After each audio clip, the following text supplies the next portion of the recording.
Hi there, this is Sahid with the Bloom Show, brought to you by New Bloom Solutions and above all flowers. Again, thank you so much for joining today. We truly appreciate everybody that joins. It truly is meaningful to us as this show is to help the flower industry innovate, connect, and bloom through education, information, building community. And in that note, please feel free to comment, ask questions, make a note if you don't like something, just participate and feel free to ask as many questions as you can. And even if you watching this pre-recorded, ask questions too. I'm pretty sure that our guest will come in and chime in, or we'll chime in as well. It's really about just connecting. We believe that with information as an industry, we make better decisions. So thank you for that. Before I introduce our guest, I do want to talk about our show that we're going to have next week on the 19th. Which is the Logistics Roundtable on predicting and making better our logistics cold chain. We're going to have Megan Conyers, which is from Key Shift Strategies, really amazing person with an interesting mindset of innovation and how to solve problems. We're also going to have David Armelini. We all know him very well, wealth of information when it comes to cold chain logistics. Christine Bolt as well from AFIF.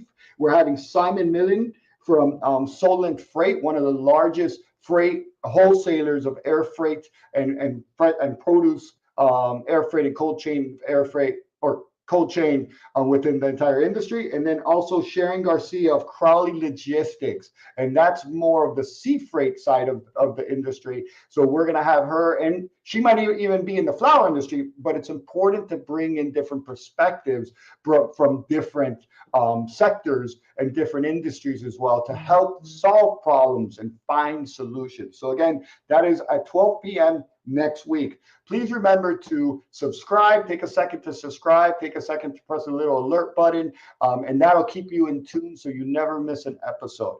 Now, to the main event today with Mr. Pieter Landman. I'm really excited to have him. I was talking to him for 20 minutes. Wealth of information, very open. Again, ask questions. Very open gentleman, and it's an honor to have him on here. I've always kind of seen him from afar, and I stepped up to him at What's Up, and I said, "Hey, would you mind joining the show?" No problem. Let's do it. So I'm really excited to bring Pieter Landman on of Sande, or we have some new breaking news, so he'll share that with us. But super excited to have him. So please allow me to welcome Mr. Pieter Landman.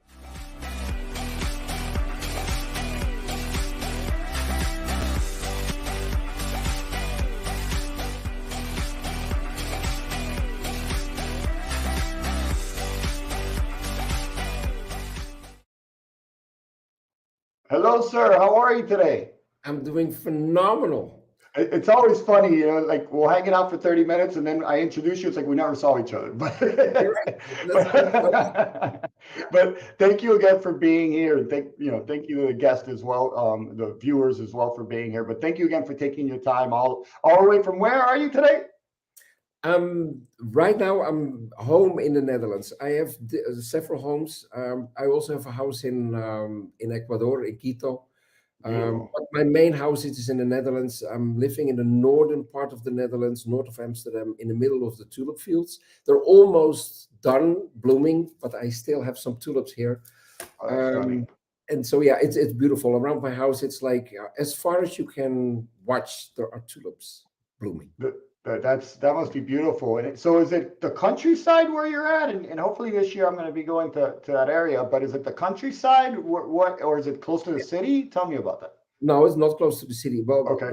For the Netherlands, it's far away. For the United States, it's like around the corner. But I'm living 50 minutes from Amsterdam, which is far away in the Netherlands, because this country is so small. Okay. If you are going from one side to the other side of the country, it's about an hour and a half, 2 hours, and then you have to speak a different language because they don't understand you anymore. So, Oh, wow. Okay. but I live north of Amsterdam. It's very flat. It used to be the bottom of the ocean. Around my That is house in beautiful. the garden, I always find shells because I'm living on the bottom of the ocean. Although it's now dry for almost 200 years, but still those shells are there. Man. And in front of my house, about 150 yards away, is the ocean. On the backside, it's tulip fields. So you're a great storyteller, by the way. Well, yeah, Yeah. We've talked for the last 20 minutes, and there's great stories, the way you explain things, and you're a great storyteller. So thank you yeah. so much. So Peter, let's get to the. I don't mean it's it's not it's good news. But let's get to the elephant in the room. We understand that there was a move with Sandy. Tell us a little bit about that, as much as you can tell us, just to get that But information. what I can tell you is this: there is a lot of gossiping going on, has been going on, but since Monday, yes, it's out there, it's true. Sandy Flowers has been bought by Esmeralda slash Sunshine The company. Bouquet. Mhm. And so what they did see Sandy from a distance, probably. And what we are as a farm were doing, having wonderful flowers, not just colors, not just lilies, but also a lot of summer flowers, so-called summer flowers. And I started a couple of years ago working with them, uh, making them look a little bit different than normal, and putting them together in beautiful bouquets, different kinds of bunches, enhanced bunches, harvest bunches, all kinds of ways of moving the flowers in a different way. Complete also with the marketing. So I changed also the marketing, which we will see later. I will share some pictures of my latest things I did for the marketing. And that has been seen by the group for Sunshine Bouquet. They decided to enhance that to their portfolio with the farms they do have, and things will continue as before. So it's not that everything is gone. No, it continues as before under the name of Esmeralda. And I saw that they were excited about the callas and the tulips, so it's going to expand their book, I guess, of their portfolio Exactly. of product. Exactly. So they already had a lot of beautiful farms and Nice. beautiful flowers. Yes. Absolutely. But Sandy was having specialized, of course, in callas and in Okay. lilies. And callas, just for you all to understand, Sandy Flowers as a farm was the largest calla farm in the world. So Wow. you can imagine how many colors were going around at that farm. At first, they stand nicely in a greenhouse or in the field, but then they hop on a cart and then they go to the post cosecha, and then they go in a box and they go somewhere in the United States, Canada, and even to Europe, and where they were sold, and they were making people happy. And people happy. That's the goal of the industry. Once you know that, it becomes a passion. Exactly. So let me ask you. And thank you for that information. I just wanted to get that out of the way because I was a little like, oh, what happened now? Yeah. Right. But how do we approach this? But thank you again for approaching it in that way, and I appreciate you. So question: what about you? Tell me about your flower journey. Where were you before the flower industry? Where did you start, and where are you today? Okay, well, if I tell the whole story, then we need 4 hours. But Okay. I will Make condense it it. short. Make it short. So, well, I was never before somewhere before the flowers because I was found behind the tulip. My parents they were growing tulips, Okay. and so I was born and raised in this whole industry. At the age of 4, mandatory in the area where I live as a child labor, not okay, but hey. We were getting paid anyway. So then, as a child of 4, you had to work, clean bulbs in the summer for export, and then that was in the whole morning. You did one crate, and then in the afternoon you were allowed to play. So that's how my career started. At the age of 8, I was working at another farm. Mhm. Because my father was saying like, well, strange eyes are demanding, so you better go work somewhere else. So then I was working, and my first job outside of the family business was cutting glass, taking off the heads because then the bulb was growing better. Yeah, and then it went on, and my parents supports were saying like, "Don't go in this flower industry. It's not okay. You work your ass off. This is not okay.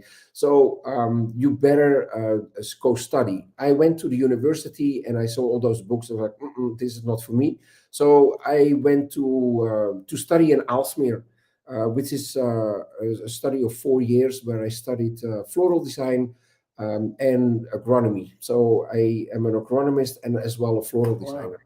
Wow. After that, I did 2 years a master degree floral design. And then I flew out. So I worked on trade shows, international. I did sport events like tennis events, horse jumping events, Wimbledon. I decorated royal palaces. I did television shows in Wow. all kinds of countries. Was a television host for several years also here in the Netherlands. And so, yeah, all kinds of things happening. I go very fast in my career. But so then I moved to Italy, lived in Italy several years, was living in Venice, very boring. And so and Nice to then visit, I though. Nice moved to to visit. Milan. I've been working and living in Milan. In the Ended up also in the fashion industry, working with Armani, but I still do work with on distance, giving advice. And then yeah, after that, I went back to the Netherlands and started working in the retail industry. And that was like the beginning where they all know me from right now. So I started working in Germany for a large chain. Then I started working for Auchan, for Harrods, for Carrefour, for Coop, for Micro, Mestagram, no, you name it all. Ahold, of course, in the Netherlands. And then somebody came to the Netherlands, Joe Farrell, and he saw me like, oh, I need you in the United States. You have to come to the US. I said, oh, really? I said, well, I will bring you to the US. So I went to the first, it was in those days, trade shows, the Super Floral Show. And I thought, well, let's go European and let's show something what we are doing here. So I did this. And then I'm standing there at the trade show. I was doing a flower fashion show with a catwalk, and I brought those little. In those days, we had Biedermeier bouquets, round, beautiful little bouquets, super pretty, and I showed those in the land of glamour, glitter, and balloons. And so the people were seeing me these things, and they were like booing me away, really, literally booing me away. So I said, Joe, I'm so sorry. I'm not doing this again. So this is not, I go back to the Netherlands. Ciao. Don't see you anymore. So he said, no, no, no, no. Next year we do this again. I said, are you crazy? I'm not doing this. So, but I went the next year, and there all of a sudden it turned around like this. And then they wanted to buy all these bouquets, which we were shipping from the Netherlands to the United States. So Wow. it was a huge success. And since then, I'm in the United States. Um, Yeah, and we're happy to have you. yeah, We're yeah, we're happy to have you. So let's talk about real quick. Let me see the questions real quick, just in case. But let's talk about the product that you were really excited about, which was the non-pollinating lily, and we have a little video about it. Let me find it first. yeah. Well, Second. while Go. you're searching, this is new. We all do know the rose lily, which is a lily with no pollen. And so we have now also a lily, which is a single lily, but also without pollen. And what I did, what you see here is also the images. I wanted to show the connection between flowers and people, whatever gender, and that you can carry those beautiful lilies and put them on your white shirt and it doesn't stain. So that's why I did this. And I did all these images in an old hotel, abandoned hotel in Quito, with people who are working in the sales office. So Mm, they were my models. So I didn't go for top models, but I wanted to have like normal people. And gotcha. yeah, and this here, this is something else. This is my presentation of flowers in the color trends of 2023 in the Okay. same hotel, with the trends of which flowers to use and which colors to use. And this is the way I like to promote flowers, not to have always pretty smiling people, but I like to see the contrast between rough street art, let's say, and the beauty of flowers. Yeah, I agree, and that's something you and I were talking about, how neat that is, that how flowers just enhance trash. Yeah, So it's really neat to see that, how flowers enhance transit. I love these pictures. Let me ask you about those lilies. These aren't the double bloom lilies, right? The rose lilies. oh, These are just regular lilies that do not have stamen, that do not have pollen. So there is a little yellowish thingy Yeah, we in all the know of it. flower, but it has no pollen, so it doesn't stain at all. So it's wonderful, really. It's phenomenal. It's you don't have to take them out anymore. So normally, what you see, you have to take them out, but no, you don't need to. Look, that's really neat how you did that picture of Yeah, walking down the street. exactly. So we did like a whole video thing and walking through the streets of Quito, traveling with flowers. And that's Yeah, my life. I'm a Flying Dutchman. yeah, Sure. I'm a yeah. Flying Dutchman, always on the road with flowers. But hey, my flowers are not for real there, but I have them in my laptop. You have them in your laptop, huh? Yeah, yeah. Give me a quick second. Let me pop up these questions really quick. So tell us about what trends do you see coming for 2023? We're talking a little bit about trends there. You're showing some pictures. So what trends do you see coming for 2023? Well, first of all, to explain about trends, there is trends and there is tradition. We have to keep that in mind. So tradition will always stay super important. So when it's fall, we want orange, because that's the fall color. If it's Yeah. like Easter, we want pastel colors. So Mhm. that's not changing. But what's changing overall is that what you see in the trends for 2023 is that we go back kind of to the 1980s, like the time of Madonna on stage. We probably all remember this. Yeah. Um, those Oh, hot pink colors, orange, the turquoise green, that really kind of Czech design, very modern and so on. Well, that's coming back. Not, of course, like in the 80s. It will always be like modernized and it's always blended in.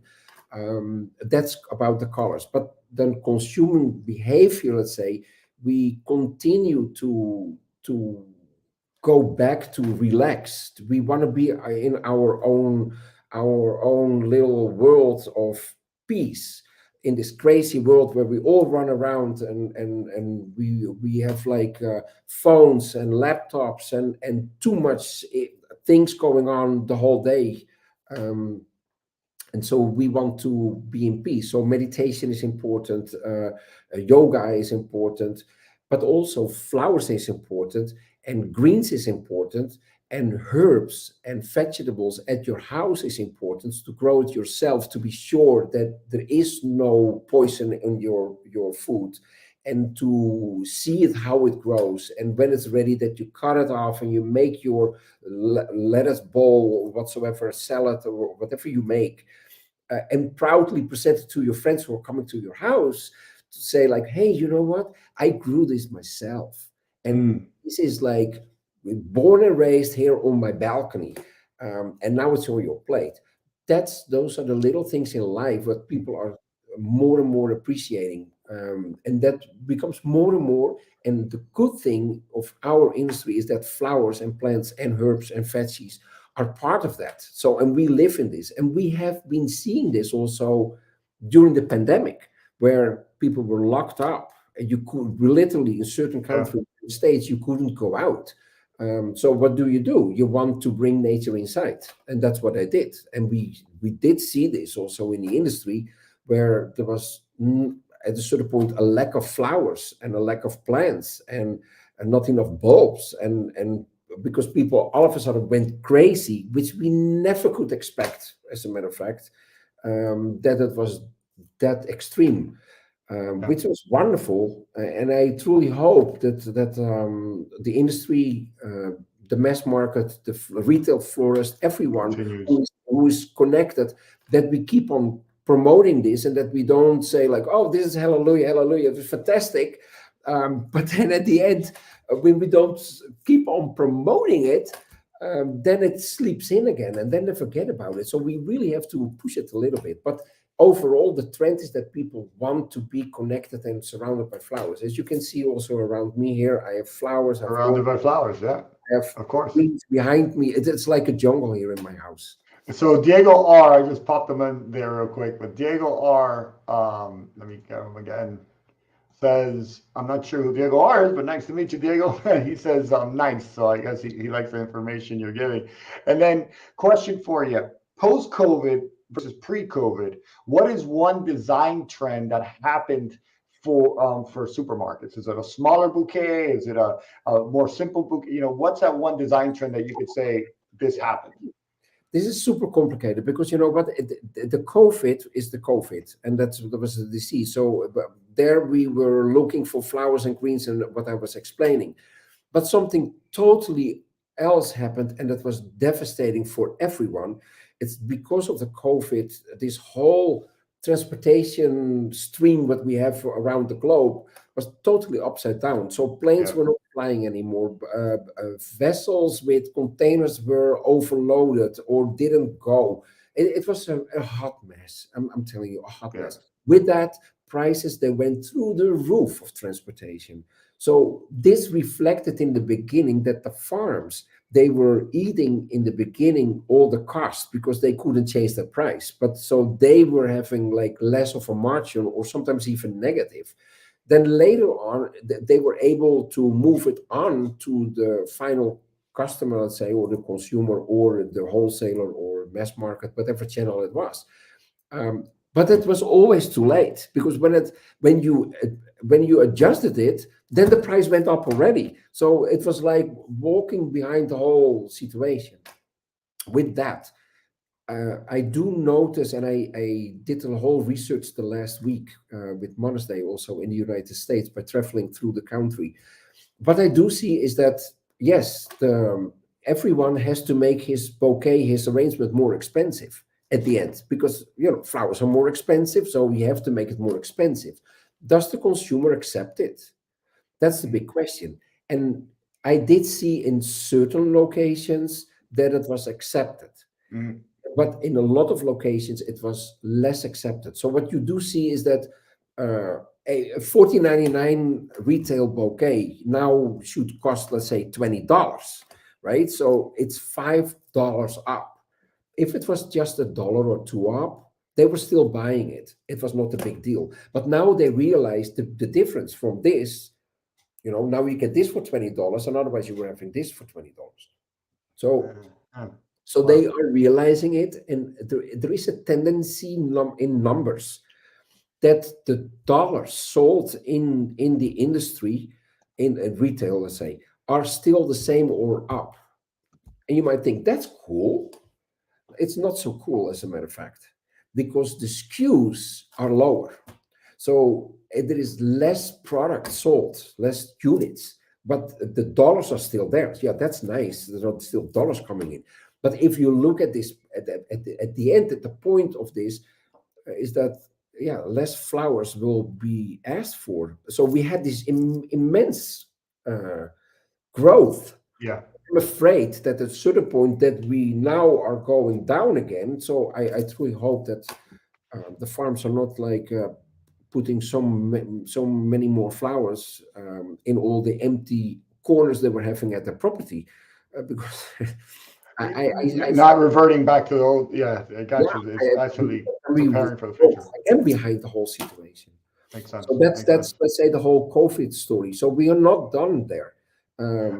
because now we have like not the transportation issues as we had before, but now we have like the gas price is up. So So I think there's a good opportunity to talk about a tool which I know you've helped develop in talking because of the prices of flowers, because of logistics issue, because of sustainability even. Tell us a little bit about your experience with Bloomy Pro and how that could help all that, right? How it could help the logistics issue, the sample issue, the sustainability issue as well. yeah, well, you know, the thing is this, that Bloomy Pro that was already there before COVID, and I was already working with it and using as I was working also with them, developing and fine tuning things. Of course. But in the COVID pandemic, I was locked up for 7 months. I have never made so many bouquets in my life ready. And I could do it because I had more than 6,000 flowers in my laptop. honest to God. So I was making 4 seasons behind my laptop, sometimes even sitting outside when it was beautiful weather underneath an umbrella with good Wi-Fi. It worked. So yeah, great. But also the savings. But normally when you make new products, then you have to fly in somewhere, tons of flowers. You put them all together. Then you did it. After a week, they die. Those flowers. Luckily, they die. So in that case, if you want to continue the next week, there is a new load of flowers coming. So you do it again. But then you did this, but then there is a photo shoot coming after it, and then you need them again and again and again. So it's tons and tons of flowers. I never use those because I have my laptop with this program, and I combine my flowers and I make beautiful bouquets out of it with all the texture and all the movement, whatever you want. Everything's possible in this program. And then I send them out to the customer, and they say like, "Oh, those yellow Gerber daisies. No, no, no, no, no, no, no." Well, what do you like? You want yellow sunflowers instead then? Yeah, maybe. I click on a sunflower, and I draw it over my screen, and then all of a sudden all my Gerber daisies are sunflowers. And they can see how it looks. And they say, "Oh yeah, this is like, yeah, I like this. This is cool. Okay, perfect. Okay, this is what we're going to do. Yes, wonderful. Okay, okay, so done." In certain cases with the customers I'm dealing with, they Those don't are need super the looking. official picture. They are fine with my Bloomy Pro picture. And when I do it high resolution, and I cut off, let's say, the bottom part a little bit more, then it really looks like a wonderful bouquet. And when I put it in a sleeve, then you don't see the stems because the stems are really like Because snakes. you could actually add sleeves in Oh, Bloomy yeah. Pro. You Yeah. know, and then it's like a ready bouquet, and it's like, "Oh, really? Oh, this is how it looks." Yeah, this is how it looks. So what would you tell the designer for a bouquet maker that says, "Oh, but it's not the real thing because I'm not showing them the real thing. They want to see the real thing." I believe that it's a preamble, pre-tool to get it right, to have communication, and then to produce and waste the flowers. But what are your thoughts? But the cool thing, to be straightforward, I've been working the last 2 weeks because of Mother's Day at store levels throughout the country. Well, my hands are like swollen of all the rose thorns, which are like Wow. in my finger, and they don't come out, and so then you get like swollen hands. And uh, I don't have that problem when I work with Bloomy Pro. Uh, have wonderful hands, no problem. If you are a woman and you have fake nails, don't worry, darling. Nothing is going to happen. Your nails stay perfectly because you don't touch the flowers. Yes, do you miss that? As a true florist, yes, it's wonderful to work with flowers and get wet hands and whatsoever. Um, but it's you're still designing. If you work with Bloomer Pro, you're still designing. Yeah. And the nice thing is that you switch it around, and it's still like playing with flowers and texture and overall space, Mhm. because you have to fill up a certain diameter in a bouquet for a certain price point. So that works. And I do weddings with it. I make wedding bouquets. I make corsages with it. I make centerpieces with it. Worked perfectly. That's awesome. And thank you for that. And I didn't know. I don't know if you know, but Blooming Pro is going to be at Flora Expo, and it's just I thought it was a great opportunity to hear from someone like you that works with mass markets and truly believes in it, and you're an advocate for it. And I think it saves time, it saves waste, and it improves communication. Yeah, absolutely. And it's like wonderful if you talk with the buyer, where you can together make the bouquet, and that's all possible. It And is they have access to it and see the inventory and it prints. So it's an yeah, awesome tool, and you yeah, were a part of it. So yeah. thank you. That's wonderful. Wonderful. That's great. So I have a couple of things here. I have Daniel Granja Vivas saying great interview. So thank you for that, Daniel. I also have someone from saying hello, Bloombar, Flora I in like that. North Carolina. Thank you for joining. Then we have, let me see, the past Mother's Day, even the mass market suppliers. After numerous new farm purchases still need a lot of flowers, so everybody's needing more flowers. That's for sure. And then weather and transportation shortfalls and high costs as well are some factors out of a human control. So Yes. that's another example of how Blooming Pro could work as well, because of high costs. And he was just kind of following up. And then we have Linda Burgle saying, great life story, love Sandy product, have used those beautiful callas for years. So giving a shout out to Linda. So let's ask you another question. What trends are happening in Europe? And this is a two-part question, right? So what trends are happening in Europe that you think will or will not catch on in the US?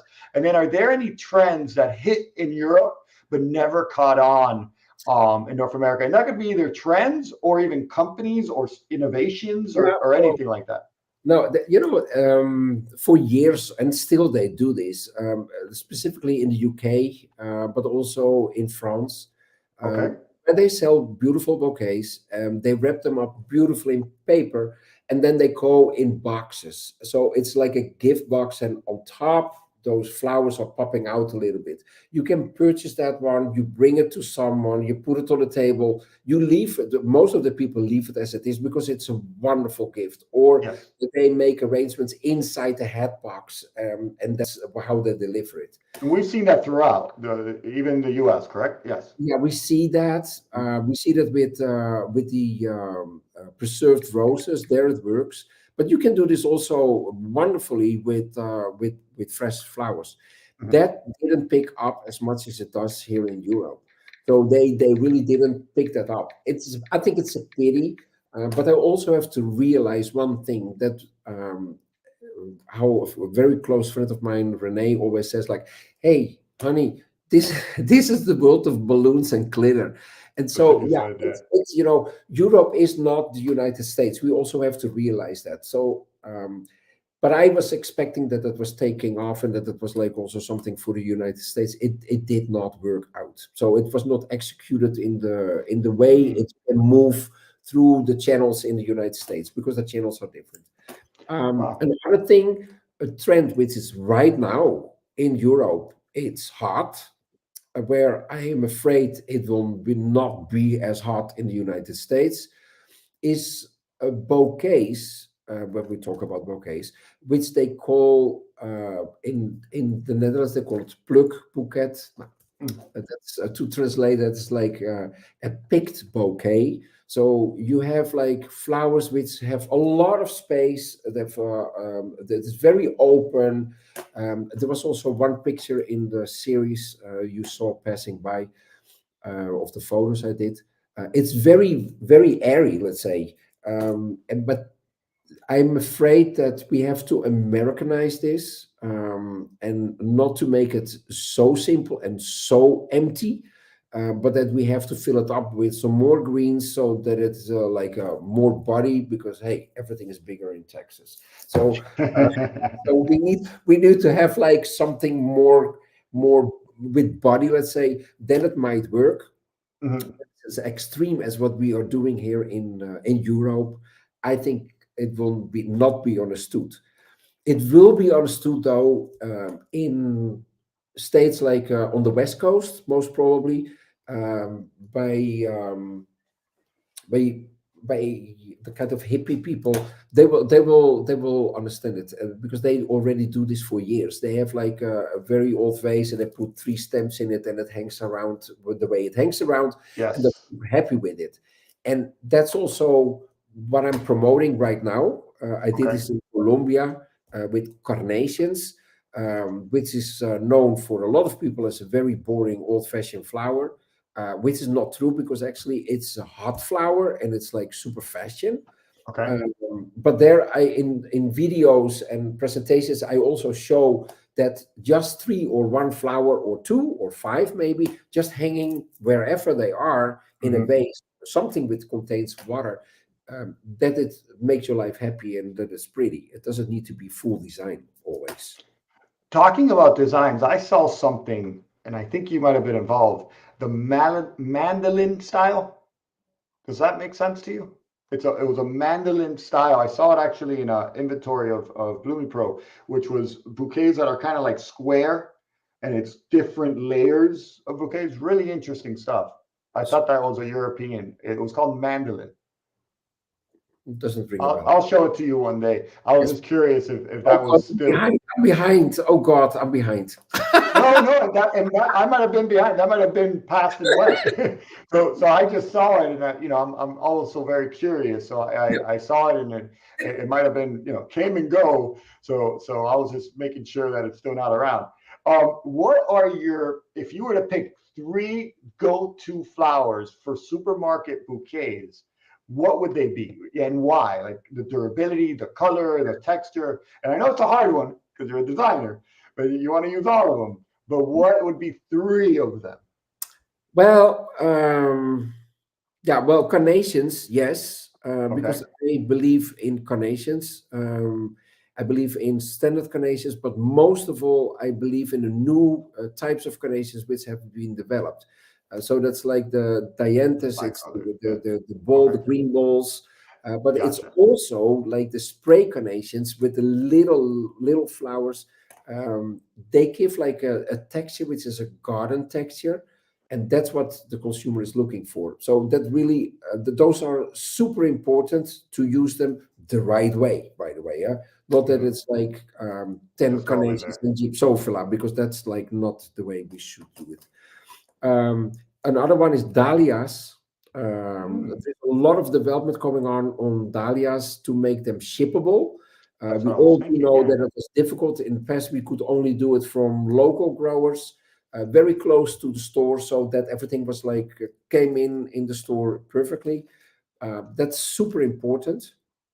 And then I have something totally different, but can only be grown locally in the United States, but it's important.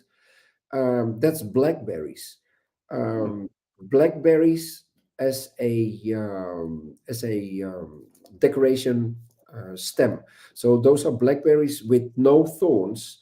hmm. They grow them also in Europe a lot, and then they are traded when the berries are still green, slightly turning color. Beautiful. Also, is the green bean, which we eat, the French beans, for example, Okay. but then as a plant. So you have the plant in the garden. You probably know this when you have Mm, a kitchen garden or have seen it in a kitchen garden. They cut those and then they take the leaves off, so you have like empty stems and then the little green beans on it, and that's decoration purposes. It's mm. beautiful because if you use that in bouquets, you give immediately a lot of texture, a lot of power to a bouquet because it's pretty hardy, so it pushes the sleeves, well, let's say Yeah, outside it adds volume. leaf. And then also it goes very well with the connection of growing your own veggies, and being one with nature and your garden. So we don't have those yet in the United States. The blackberries, maybe there are a few farms in California that do that, maybe. But I see a future there when they go that direction, specifically the local farms. Wow, Because that's really neat. I hadn't now, heard about the blackberries or the green bean plants and using that to add volume and texture. That's uh, really neat. Let me take some questions here, or not questions, just some comments, and it's always fun. And again, please, we encourage you, don't be shy. Ask any oh, questions. no filter here. So No filter here. So ask bring it, Peter whatever you want. I bring dare it you. on. But it has to be something that Peter could answer, obviously. But so Jonathan Perez, thank you, Jonathan, for joining. Very interesting. Above all flowers, my partner David Kaplan saying, "What do you think of the new disc buds that look like dahlias?" Great question. Well, that's a very good one. In the When I started working with Sande Flowers, that's what I also used. I used those new varieties of disc boots, which were looking like dahlias, because Yes. we couldn't have dahlias at that point from the farm. And then in your mixed bouquet, it really gives like that same effect of the dahlia. But and there are gorgeous varieties. We all know this wood from the freaking Spider Mom. Yeah, But the hey, there freaking are spider so mom. many beautiful ones. Oh my goodness, Yeah. yeah. There's some great varieties. I know that, with Esmeralda, the leader in the improved Oh, Dennis Star Anastasias, gorgeous. then they produced a Safina, which was a Yeah, hit for me. I thought Safinas were really, really cool with that burgundy and like glow almost. Uh, exactly. so, so we've worked with a couple farms ourselves that do the disc buds Dahlias, and they seem beautiful, like just a great product to use and hardy. Yeah, So we're beautiful. we're excited about that. We have let me see here. We have Cookie that I'll go reverse. Said he corrected himself, but he said Yeah, greetings, gentlemen. So pleasure, Cookie. And then we have again same here in Kenya too. I didn't know you're in Kenya, Cookie. Pleasure. Thank you for always following me. Following. Then let's see. In one word, so we're kind of coming to a close here, but in one word, how would you define 2021? And in one word, how would you define 2022? well, 2021 was booming All right. in all kinds of ways. 2022 was blooming. There you go. Booming and blooming. Nice. Yeah. And Great. to explain this, the 2021, but actually also the 2020 was booming because we came out of 6 weeks no sales, and then we went all like crazy. We didn't know where to find these flowers. Yeah. It was really like booming. It was also in 2021. It was like it went up 15-20%. It was all the time it went up. 2022, we were enjoying this ride and we were blooming. Yeah. And I'm Exactly. hoping And to continue to bloom. to bloom. Exactly, Peter. And then let me say, okay, so a purpose of this show is really to help people also network and connect. Is there anybody you would give a shout out to, or anybody in the industry, like myself wanting to meet you? Is there anybody in the industry you'd like to connect with? Who I want to connect with. Yeah, Um, First, let me name some people I admire. In fantastic. Number one for me is Anna Bol. Anna Bol is the owner of the Bol company. She is a woman who has been living and working in this man's world, and she survived. She's not the tallest lady of this world, but she knows what she's doing. Remarkable, but not only that, always fighting for sustainability and always fighting for people. I admire that. Awesome. Someone who passed away, unfortunately, is Pieter Ulrich. He's the Peter. founder Yeah, of Esmeralda. definitely. Remarkable person. He was he could have the Queen of England at his farm, and when he saw something was going wrong, he left the Queen of England and was fixing something with his flowers, and because he was all about his flowers. An incredible personality. Wow.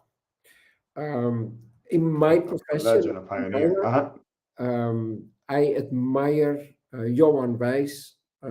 Only the people in Europe and some people in the United States also know him. Remarkable designer, incredible, gifted person, and also Wim Haslaar, who could make from the ugliest flower on this planet Earth something stunning. Um, Totally chapeau, absolutely. Uh-huh. Then who I would like a shout out? Um, I think I would like to do a shout out with someone high in the Parliament of the United States. I don't Uh, think we reach all the way over there with our show, but go right ahead. right? And so and then I would like to make it happen that there is some mandatory rule that people should have flowers at home. At home, a mandatory rule. Huh? Yeah, I think from everybody else would love to have that in our industry, or Right. give a tax exemption if you buy Yeah. flowers. How about that? You Some know, yeah, and you to that's make that very happen. smart actually. Go ahead. And to make that happen, let's say we go to the White House, and whoever is in the White House, I don't care, but that they need to wear a flower At all every. times. Yeah. So We have, just to give a quick shout out myself, if anybody ever wants to make that change, go to SAF CAD, Congressional Action Day, right? It sounds like a joke, but you can go to Congressional Action Day. I don't know if you've been there, Peter. It was a great experience for me. SAF hosted it. You go to Washington, D.C., and you sit with your congressmen and you pitch through them ideas. And we were pitching ideas similar to that. So you never Right. know. That could be a tax exemption for flowers because there's a health benefit to it. And it just makes everybody more peaceful. So Yeah, that's cool. exactly. Exactly. Let me see. I have a question here. So All About Flowers says, "Your lips to God's ears." You know, that's David Kaplan, my partner. Yeah. And then Above All Flowers says, "Next CAD, Sahid will promote it." Yeah, I think that'll. It sounds a little loopy, but it might work, man. You know, Right. you get a tax exemption for any flowers you buy, and you show the receipt. What the heck? It helps the Really industry. great. So it's great. So a couple more questions, and this is like a 1 minute to get to know you better. And again, another fun thing that I decided to try with you is, and I'm going to throw them at you fast. What's your favorite color? Pink. What's your favorite song? Cover Me in Sunshine. And what's your favorite food? Pasta. Dogs, cats, or neither? Dogs. Your first flower you ever ran into, met, loved, or used? Oh, unfortunately, it's a tulip again. Okay, you woke up and that was the first flower you ran into. I get it. I get it. So, Peter, again, you're a great information. You're a great guest. Thank you for playing so well and for being so open and really just communicating and sharing so much. I truly appreciate that. And it really means a lot that you were able to join us today and share all the great information. So, thank you so much, Peter. You're more than welcome. Yeah, I hope to see you soon at some point, maybe next year, Woodsaw or Florida Expo or something. Absolutely. All right. Pleasure. Thank you again, Peter. Thank you for your time. Ciao. Take care. Bye bye. Ciao, ciao. So again, as I always said, as I always end, what a great show. Peter's is a wealth of information. He sees things from another perspective in Europe to North America, which a lot of those trends come from there. Thank you to Peter for sharing a little bit of information earlier about Sande. People wanted me to ask more questions, but I didn't want to put Peter on the spot. I think that maybe we'll have Rodrigo come onto the show at some point to answer some questions and more specific questions. But again, thank you so much to Peter. And don't forget, guys, that this is truly about you. Let me see. Cindy is saying, great show. Thanks, Peter, for continuing to grow the floral industry with such passion, innovation, and keep blooming. And as well as Cookie, I love that name, Cookie. Cookie says grazie, which is thank you, just in case for those that do not know, but everybody should know. And don't forget that on the 19th, we're having a logistics roundtable. Please subscribe, press the alert button. We've done a lot of work to really bring different experts in the industry for the cold chain logistics to have a conversation and hopefully find some solutions, but most importantly, to bring awareness and education and information of knowing why there's issues and how we could help each other with these logistics issues that are really not going to go away anywhere and not going away anytime soon. So again, truly a big thank you to Peter, a big thank you to everybody for joining. Let me just show the logistics roundtable screen. Let me see if I can show that. Give me a second, trying this out here, and I think it's not working. Oh, not working, but we'll try it next time. But we'll end it with the logistics roundtable screen so you can see who's going to be attending. And again, thank you to everybody that did attend today. Truly appreciate it, and hope to see you next time. One more comment. Let's say, Guillermo, my boy, great show. Only want to know how they go on with Pieter. Sande is now part of. Yeah, that's something we'll find out. And Pieter. Peter is an asset, so we'll see how that happens. But I'm sorry, that's not information we have today. But by the way, I'm going to give a shout out to Guillermo. Guillermo's doing his own show live on Instagram. Guillermo supported me when I was first walking around Warsaw trying to find business, and I want to support what Guillermo's doing as a personal friend. So do check out what Guillermo's doing. You'll find it on LinkedIn as well. And it's just great to have more information available to everybody. So if it's another show, and even if you're going to do your own show, reach out to us. We've been doing it for 2 years. and we can help guide you on how to do it. The more people we have sharing information, connecting people, the better we're all going to be, and the better we continue to help the flower industry innovate, connect, and bloom. And that's our mission. Terry says, loved it. Love you too, Terry. Thank you so much. Take care, everybody. Have a great day.